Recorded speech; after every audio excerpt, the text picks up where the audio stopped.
Ainda que eu ande pelo vale da sombra da morte, não temerei mal algum, porque tu estás comigo. A tua vara e o teu cajado me consolam. Com essas palavras nós começamos mais um dia. O nosso coração se enche de gratidão a Deus por tudo que o Senhor tem feito por cada um de nós. O nosso pedido a Deus nessa manhã é que Ele visite o nosso lar, nos cubra de bênção e que esse dia e a nossa vida seja ricamente abençoada e protegida pelo Senhor e pelos seus anjos. Quero deixar com você nessa manhã uma parte da palavra de Deus, o livro de Salmo, capítulo 104, verso 33, onde a Bíblia diz o seguinte: Cantarei ao Senhor enquanto eu viver. Cantarei louvores ao meu Deus durante a minha vida. Salmo 104, verso 33. Esse salmo é um salmo de Davi. Davi era um compositor, Davi era músico, e ele expressa a sua forma de adorar a Deus cantando por toda a sua vida.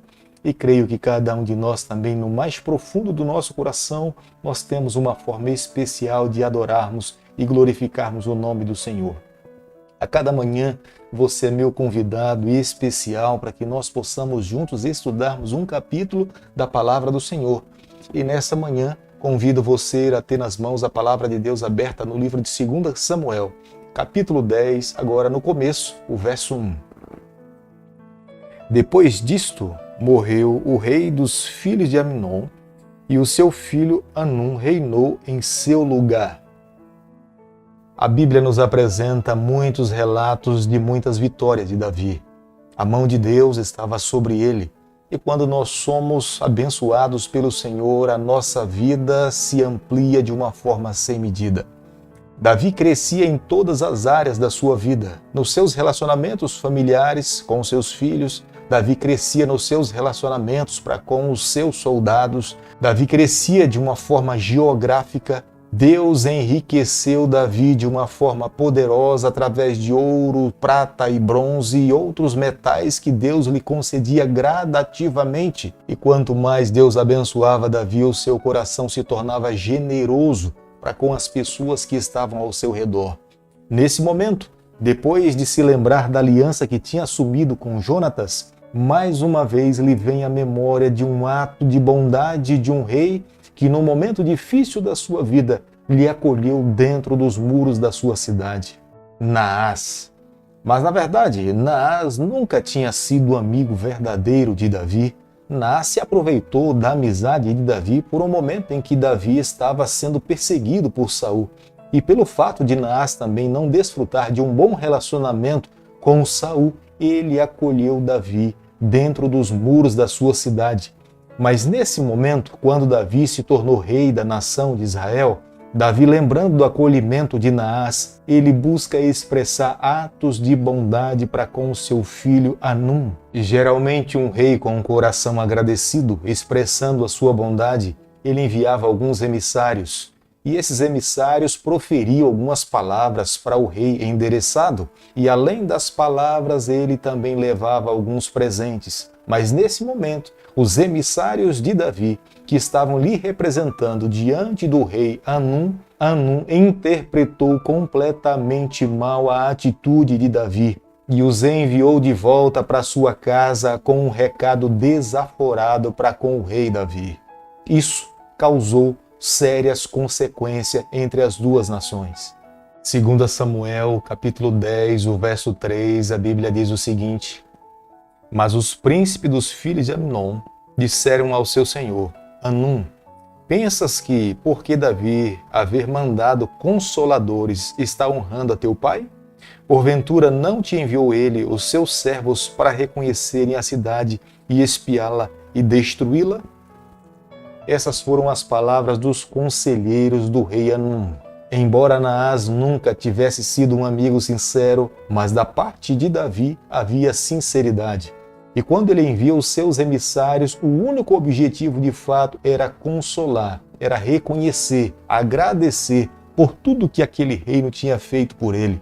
Mas o seu filho Hanum, ao ouvir os conselhos dos seus conselheiros, interpretou completamente o contrário às ações de Davi. E eu volto a falar para você, a atitude do rei Hanum para com Davi causou sérias consequências. Mas nessa manhã vale a pena nós pararmos para atentarmos num ponto.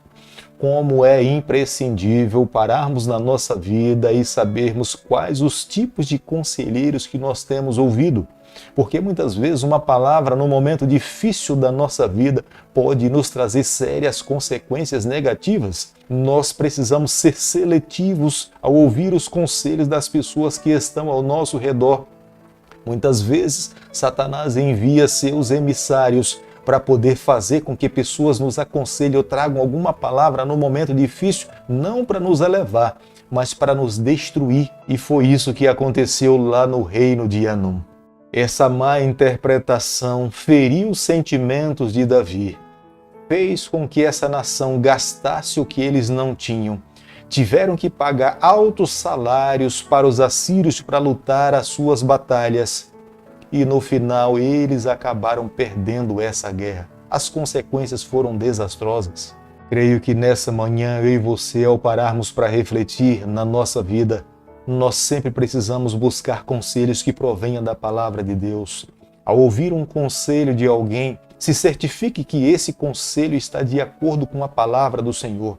Quando alguém nos dá um conselho e que está contrário à palavra do Senhor, repudie, rejeite, busque seguir aquilo que de fato está de acordo com a vontade de Deus para a sua vida. No versículo 4 do capítulo que nós estamos estudando nessa manhã, que é o capítulo 10, nós podemos ver que a atitude do rei Anum para com os emissários de Davi foi raspar parte da barba. Ao raspar parte da barba daqueles homens que Davi tinha enviado, ele estava menosprezando a atitude e os presentes que ele tinha recebido. Ele estava envergonhando o reino de Davi. Quando alguém no passado raspava parte da barba, era uma expressão de luto, era uma expressão de tristeza, amargura e dor. O rei Anum não apenas envergonhou os emissários de Davi, mas ele estava envergonhando o próprio Davi e o seu reino. Além de cortar parte da barba, ele também cortou parte da vestimenta daqueles homens. Ele estava dizendo, ao tomar essa atitude,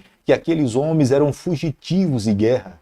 Estas atitudes do rei Anum envergonhou a Davi e o seu reino. Depois dessa vergonha sofrida dos emissários de Davi lá no território de Rabá, realizada pelo rei Anum, a primeira cidade israelita no retorno dos emissários de Davi era a cidade de Jericó.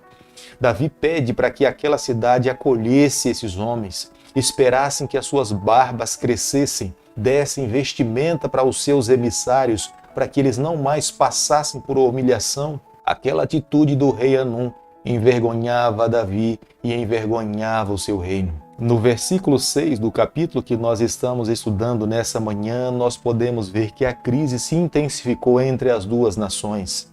Anum, que era o rei de Rabá, pagou cerca de 1000 pratas para que pudesse alugar cavalos e cavaleiros para que pudesse lutar as suas batalhas. O gasto nessa época de 1000 talentos de prata era um gasto exorbitante. Eles estavam gastando o que não tinham, estariam entrando numa guerra que não valeria a pena ter entrado. A guerra estava acontecendo simplesmente por uma má interpretação das ações de alguém e o rei ter dado ouvido a conselheiros que ele não deveria ter ouvido. Amon e Anum queriam guerra total contra o povo de Deus. Eles queriam eliminar a nação do povo do Senhor. Estavam usando todas as suas forças para liquidar e extinguir o povo de Deus. Do verso 7 ao verso 9, Davi, sabedor que os seus adversários estavam prontos para a batalha, Davi não esperou que os inimigos invadissem o território israelita, mas ele enviou o seu melhor comandante, ele enviou os melhores soldados, ele enviou a sua melhor cavalaria. Como rei de Israel, Davi, nesse momento, estava lutando a guerra da sua vida. Era o seu maior desafio dentro do reino de Israel. Davi confiava na mão de Deus e buscava fortalecer a vida do seu comandante. Segundo Samuel, capítulo 10, o verso 12, a Bíblia diz o seguinte: Sê forte, pois pelejamos varonilmente pelo nosso povo e pela cidade do nosso Deus.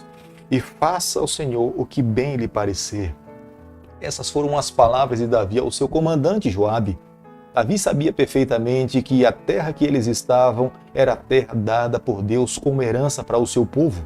Os seus inimigos estavam tentando afrontar não apenas o seu reino, mas estavam afrontando o próprio Deus. Nesse momento, com as suas palavras, Davi entusiasmava os seus soldados e o seu comandante, falando: nós temos propósitos pelos quais nós estamos lutando. Nós lutamos pelo nosso povo, mas também nós estamos lutando pelo nosso Deus. E essas palavras motivou e encheu de coragem o coração dos seus soldados, e o seu comandante saiu para a batalha. Querido amigo, nesse momento gostaria de fazer uma reflexão com você nesse momento. Quando nós saímos para as nossas batalhas, nós precisamos entender que Deus nos dá sabedoria, como deu a Joabe, para que ele se tornasse um estrategista. Mas quando nós olhamos para o texto bíblico, Joabe não apenas dependia da sua estratégia, mas Joabe reconhecia do poder e da mão de Deus em estar ao seu lado. Joabe sabia, se aqueles soldados estivessem armados até os dentes, mas se não tivesse a companhia do Senhor, de nada adiantaria. Mas Joabe e Davi ressaltavam da importância de estarem muito bem equipados, mas eles também precisavam ter a garantia e a confiança de que Deus estava ao seu lado para lutar as suas batalhas. E isso fez com que o povo se enchesse de coragem e lutasse as batalhas do Senhor. Os versos 13 e 14 do capítulo que nós estudamos nessa manhã nos mostra que estrategicamente Joabe era muito hábil. Deus o capacitou para aquela batalha. Ele usa as melhores estratégias. Primeiramente, Joabe decide atacar os sírios. E ao lutar contra os sírios e vencer os sírios, Amon e Anum, vendo que Joabe tinha lutado com os sírios, tinha vencido, eles imaginavam que com a mesma força Joabe viria contra eles e os derrotaria também. Isso fez com que o coração dos dois reis estremecesse e temesse os soldados israelitas. E a estratégia usada por Joabe deu certo. Quando os sírios passaram a fugir dos israelitas, os soldados aliados de Anon acabaram também fugindo, reconhecendo que, se Joabe tinha vencido os sírios, que eram mais fortes, consequentemente eles não teriam forças para resistir, e acabaram também fugindo com seus aliados. Embora não tenha sido nesse momento que Joabe conseguiu capturar a cidade de Rabá, os soldados sírios fugiram, mas os soldados de Aminon e Anum se refugiavam dentro da cidade. E não foi dessa vez que Joabe conseguiu conquistar a cidade de Rabá. No versículo 15 do capítulo que nós estamos estudando nessa manhã, depois que Joabe com seus soldados partem em retirada para o território de Israel, e por não ter eliminado por completo a cidade de Rabá, o rei Ciro ficou insatisfeito com essa derrota e busca aliar-se com o rei Amon e o rei Anum, e mais uma vez se fortalece para que pudesse lutar contra a nação de Israel. Mais uma vez a crise tinha se tornado acirrada. Nesse momento foi necessário Davi assumir o comando da nação de Israel nessa batalha, e Deus estava do lado deles mais uma vez, e eles eliminaram por completo todos os seus adversários. Essa vitória foi esmagadora do povo de Deus contra os seus adversários. Foi nessa batalha esmagadora contra os sírios e os reis de Rabá que Davi conseguiu subjugar esses reinos, e o rei dos sírios, Hadadezer, passou a pagar tributos para a nação de Israel. Davi foi mais uma vez bem-sucedido porque ele escolheu confiar no Senhor. Enquanto Amon escolheu confiar nos sírios, Davi escolheu confiar no comandante do seu exército, que era Deus, Criador dos céus e da terra. Dessa forma, cada vez mais Deus fortalecia o seu reino, lhe estabelecendo no trono como sendo um homem segundo o coração de Deus. Querido amigo, nessa manhã eu e você, nós precisamos chegar às seguintes conclusões a respeito do capítulo 10 do livro de 2 Samuel. A primeira delas: nós jamais deveríamos sair para o campo de batalha sem primeiramente termos a certeza que Deus está ao nosso lado. Quando nós olhamos para as vitórias de Davi, claramente nós conseguimos perceber, Davi jamais enfrentava os seus adversários sem ter a certeza que Deus estava ao seu lado. Isso se deu quando ele lutou contra Golias, e agora se dava quando ele estava sentado no trono. Davi queria lutar a cada batalha, mas queria ter plena certeza que Deus estava ao seu lado.